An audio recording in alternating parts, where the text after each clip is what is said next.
اور وزیراعظم خود اعتراف کر رہے ہیں کہ بجلی کا بل اتنا بڑھ گیا کہ غریب ادا نہیں کر سکتا۔ ہم نے حکومت کو بل کم کرنے کا طریقہ بتایا، اس پر عمل ہونا چاہیے۔ امیر جماعت اسلامی پاکستان حافظ نعیم الرحمان کی کوئٹہ میں بات چیت، کہا تنخواہوں اور مکان کے کرائے سے زیادہ بجلی کے بل آ جاتے ہیں۔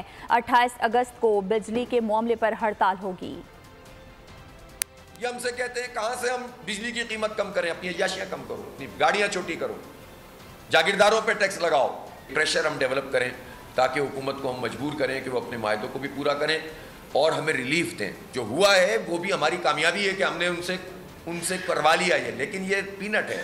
اس میں جو ہے وہ سندھ حکومت نے یہ کام کیوں نہیں کیا، بلوچستان نے کیوں نہیں کیا، کے پی نے کیوں نہیں کیا۔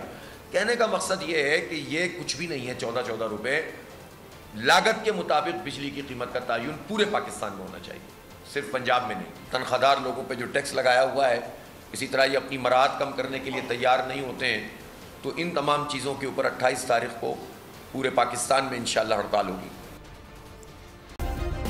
سبسکرائب کریں اور بیل دبائیں تاکہ کوئی خبر رہ نہ جائے۔